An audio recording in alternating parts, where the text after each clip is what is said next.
Convidado.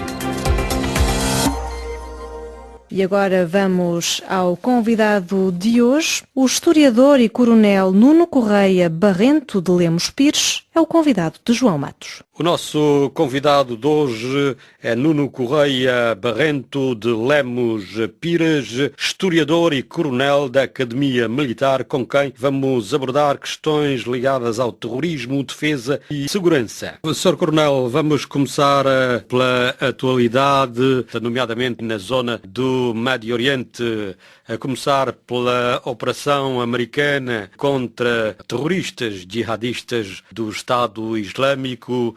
Para já há um balanço de 4 chefes militares mortos, inclusivamente fala-se mesmo que Abu Sayyaf, um dos líderes desse grupo, teria sido morto nessa operação americana do último fim de semana na Síria. Abu Sayyaf é o nome de um dos líderes do Estado Islâmico. Ele utiliza este nome, de facto, o nome faz confusão e há razão para isso.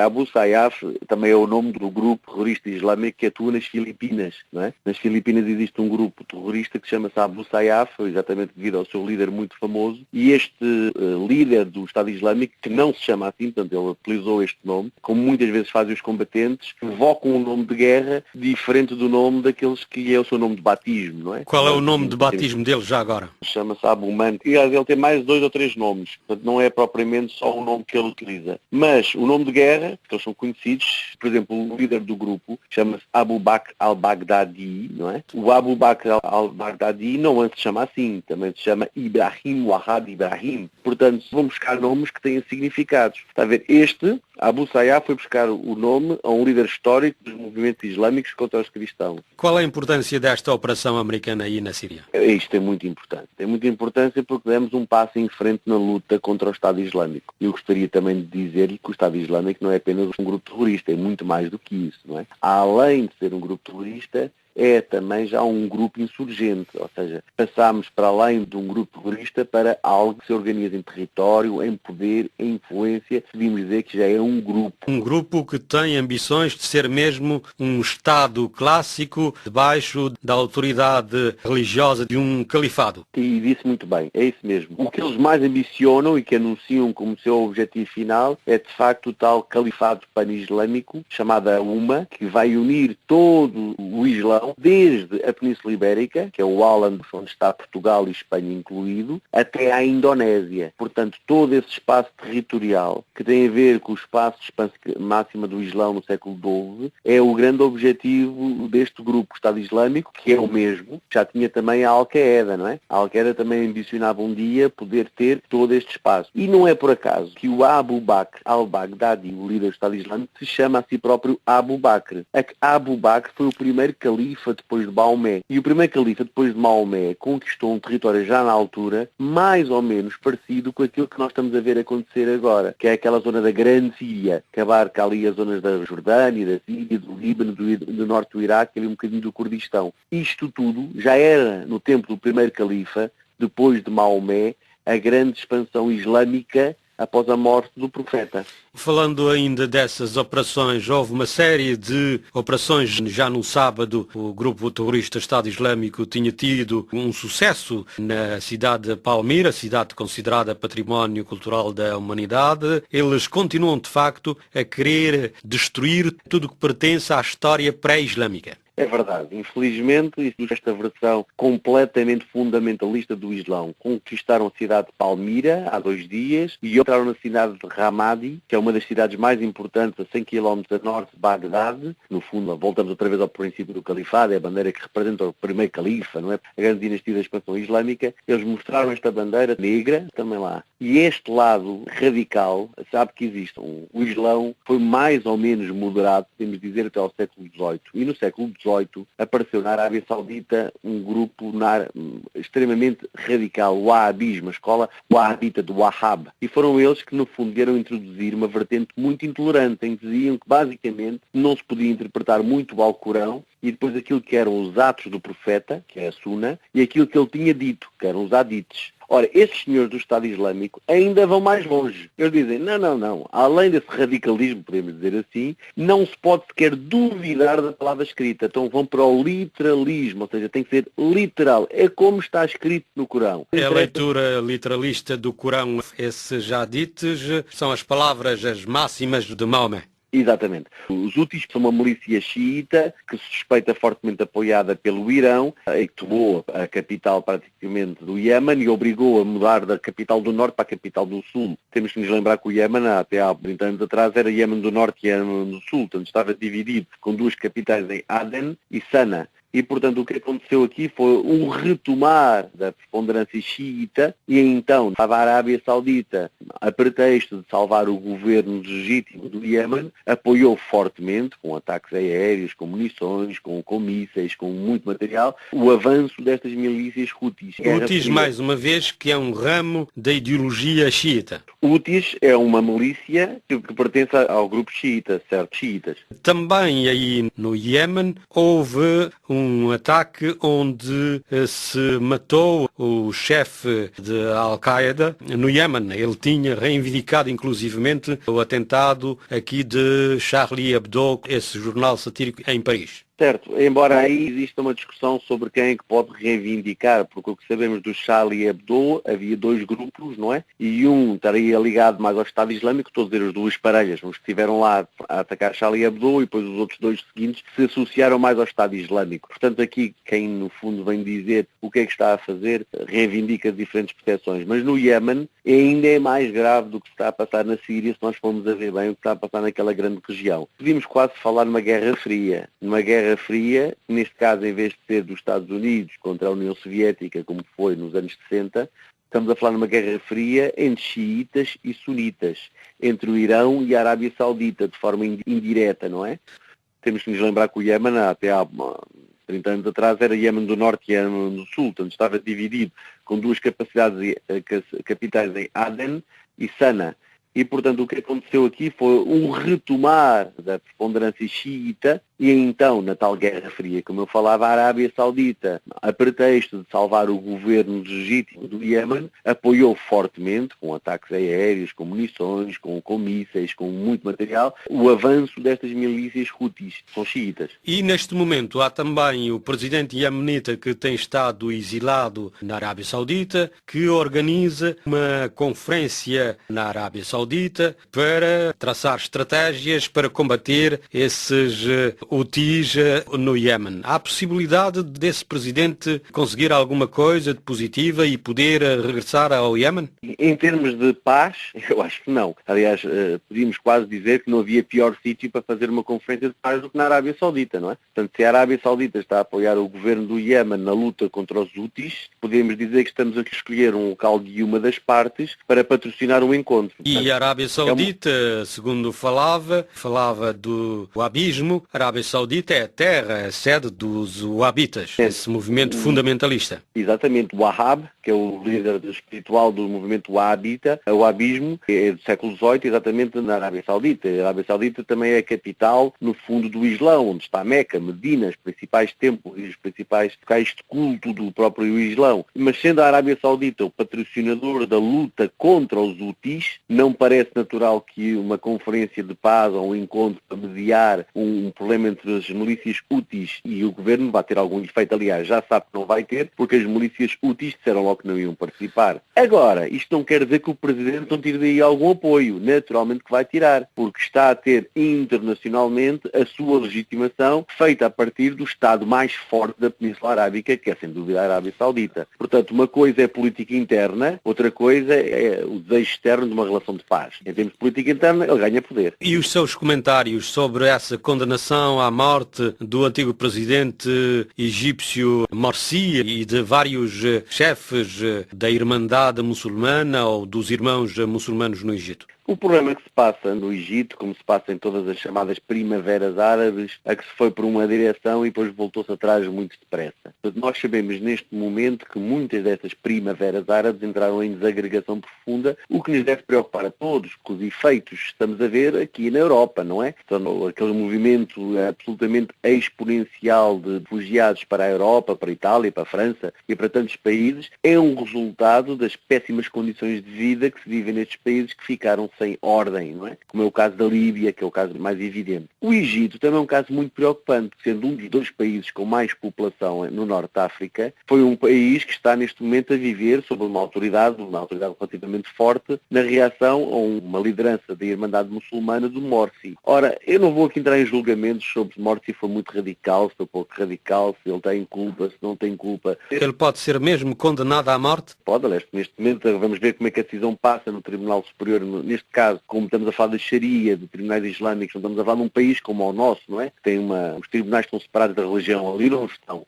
São os muftis que vão decidir. São os muftis que vão decidir, portanto agora vai ser a própria parte religiosa a dizer se ele é salvo ou vai mesmo pedir a condenação à morte. Mas eu penso que a história demonstra que a execução pública dos líderes da oposição nunca levou a caminhos duradouros de paz. É esta a interpretação que nós temos sempre que alguém decidiu aniquilar ou matar o opositor para fazer frente, nunca foi uma solução muito boa, não é? Tanto mais que não é só Morsi que pode ser condenado à morte, mas vários chefes desse grupo de muçulmanos, os célebres irmãos muçulmanos ou Irmandade Muçulmana. É verdade. E temos que nos lembrar que a Irmandade Muçulmana não existe só no Egito. Portanto, a Irmandade Muçulmana tem uma rede tentacular que vai para a Palestina, que vai para a Síria, que vai para a Jordânia, que vai para muitos outros países e, como tal, quando nós encurralamos, não é, um rato no seu canto, ele vai tentar fugir. E, portanto, isto não são boas notícias para o mundo. Estas condenações, isto levar até ao extremo este tipo de perseguições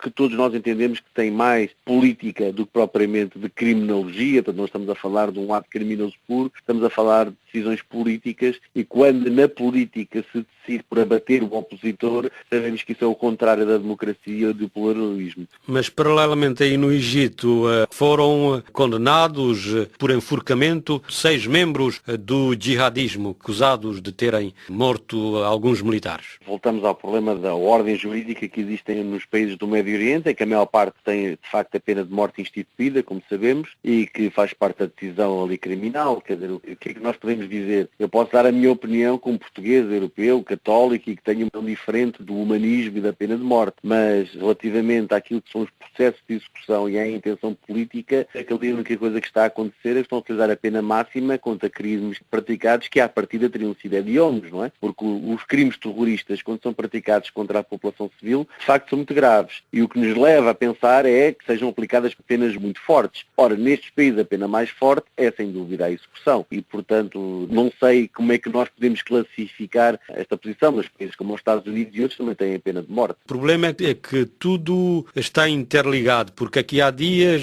3 magistrados egípcios tinham também sido assassinados precisamente por terem condenados no passado gente ligada à Irmandade Muçulmana. Tem toda a razão. Estamos a falar de uma questão muito mais política do que propriamente criminal. E é esse o problema. E está a tocar no ponto correto. Ou seja, nós sabemos, todos nós sabemos, que não estamos a falar de simples casos de julgamento de atos terroristas ou criminais. Estamos a falar neste momento de oposição política de um partido que venceu umas eleições para a Irmandade Muçulmana, foi declarado ilegal e que neste momento está a ser sujeito a perseguições. Portanto, a fronteira entre aquilo que vai da atividade criminal e terrorista para a fronteira que vai da oposição ou eliminar a oposição política é difícil de estabelecer quando não sabemos exatamente, quando não há árbitros internacionais ou tribunais internacionais que possam ajuizar o verdadeiro valor. Portanto, tem toda a razão. Estamos aqui a confundir política com tribunais, não é? A Europa, nisto tudo, o senhor ainda aqui há dias participou numa conferência sobre essas questões de segurança, terrorismo e paz. A Europa, o que é que pode fazer para ajudar essa região a entrar no caminho da paz? faz? A Europa tem muito, mas muito a fazer. Estamos a falar do nosso vizinho próximo, não é? O Mediterrâneo é um lago que não nos para, que nos devia aproximar, não é? O Mare Nostrum do tempo dos romanos deve ser um mar que nos deve aproximar aos povos de um lado e do outro do Mediterrâneo e não criar uma fronteira como se fosse um enorme cimento que separasse os povos do norte e povos do sul. Até porque o futuro indica que vai haver sempre uma maior proximidade entre quem está a norte e a sul do Mediterrâneo. Portanto, nós temos de facto, como europeus, sentir que isto é uma responsabilidade de todos, apoiarmos nestes caminhos para uma política europeia relativamente mais forte, uma política de comum de segurança e defesa relativamente mais estabelecida, para enfrentarmos estes problemas que são dos outros, mas um dia podem todos passar a ser nossos, com uma grande coragem e uma grande decisão de ação coletiva. Mas na prática, a Europa tem meios, inclusivamente militares, para apoiar operações nessa região? A Europa tem. Se me perguntar a Europa como unidade pura, como sabe, a Europa depende da vontade de cada uma das suas nações. Em teoria, a Europa tem os meios, tem as forças armadas, tem a competência e tem as possibilidades. As instituições europeias é que ainda não têm esta unidade, funcionaram uma só voz e a determinação para atuarem em força relativamente a estes campos, como pode ver relativamente aos refugiados que estão a vir em direção à Itália. Portanto, uma coisa é, temos a capacidade, eu julgo que ainda temos. Teremos a vontade de todos os países da Europa colaborarem na mesma direção e apoiarem, eu penso que neste momento ainda estamos longe de chegar aí. Levando toda esta problemática do terrorismo e desses grupos jihadistas e terroristas para a África, nomeadamente Boko Haram na Nigéria, o outro grupo Al-Shabaab, todos esses ramos que inclusivamente fizeram acordos com o Estado Islâmico e estão também interligados com a Al-Qaeda.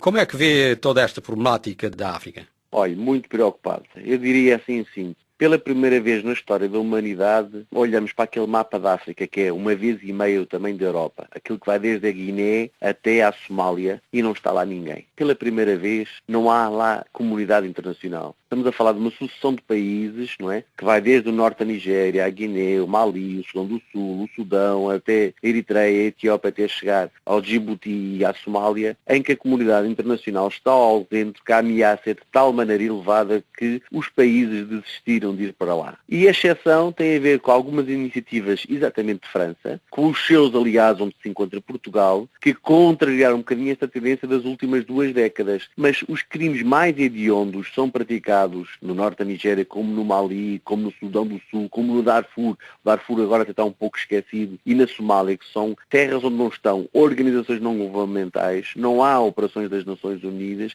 não há Cruz Vermelhas, não há repórteres, porque é demasiado perigoso para fazer reportagens. E, portanto, houve uma sucessão de eventos que levaram a uma ausência da comunidade internacional nesta enorme, gigantesca área, como eu lhe digo, que é uma vez e meia o tamanho da Europa. Falou na exceção francesa, que está aí, nomeadamente, na República Centro-Africana e na República Democrática do Congo, que fazem parte dos Grandes Lagos, que está a ser presidida neste momento pela Angola. Esta segunda-feira há uma cimeira sobre os Grandes Lagos em Luanda. Como é que vê esta participação e mesmo a liderança de Angola nesses países? Além destes 2 países, também lembrar que a França também está presente e em força no Mali e são eles que estão a liderar a operação, tal como estão com muita força também em termos de Somália, e tem sido um exemplo europeu esta determinação francesa a que Portugal, convém dizer, que se associou. Nós temos militares portugueses na Somália, no Mali ao lado da França, na República Centro-Africana ao lado da França e exatamente também participamos da missão do Congo. Esta liderança que a Angola neste momento pode querer assumir no seu espaço regional, como sabe, a União Africana trabalha por espaços, não é? São 5 espaços e naturalmente um destes grandes espaços africanos, eu penso que é bom para todos nós, pensamos que Angola pode ter uma liderança mais forte. E em termos de comunidade dos países da língua portuguesa, só temos a orgulhar-nos com esta possibilidade de um país de língua portuguesa ter um papel mais influente no domínio da paz para estabelecer a paz em África. Portanto, eu vejo com muito bons olhos uma atitude mais positiva, uma atitude que está aberta e dentro da legitimação das Nações Unidas, ou seja, não é uma simples projeção de poder. Estamos a falar de um Estado que dentro da União Africana põe as suas capacidades ao dispor da comunidade internacional e colabora com vários países. Portanto, não é propriamente um apetite de um país regional para mostrar o seu poder. Vejo isso com bons olhos. Esta cimeira de Luanda acontece precisamente no momento em que temos um conflito com tentativa de golpe de Estado num país africano, Burundi, que faz parte desses grandes lagos, mas entretanto o presidente parece ter sido reposto. Burundi vai ser uma questão também abordada nessa cimeira de Luanda. Naturalmente. Aliás, como sabemos, a África como um continente é um continente com um país ainda muito pouco estáveis do ponto de vista de situação democrática estável. E isso é natural, porque no fundo é um continente jovem, um pouco como a Europa seria há 3 séculos atrás. As fronteiras estão muito longe de estar estáveis, são aquelas fronteiras herdadas do tempo colonial e estamos a falar ainda de um percurso muito longo, muitos países vão ter que fazer e isto vai levar anos, é assim mesmo, demora gerações até haver uma estabilidade governativa, uma aceitação, a criação de um Estado-nação. E está demorado durante bastante tempo. Aliás, basta lembrar que das Nações Unidas, a maior parte dos países em África estão sob observação relativamente a serem ou não serem Estados frágeis ou em estado de fragilidade. O caso do Burundi é mais um, portanto, acontece uma instabilidade, acontece uma tentativa de golpe de Estado, a tentativa de golpe de Estado foi gorada neste momento, mas tem que estar sob vigilância e sob atenção e ainda bem que a União Africana está-se a tornar mais atuante e com alguma mais voz nesta altura, com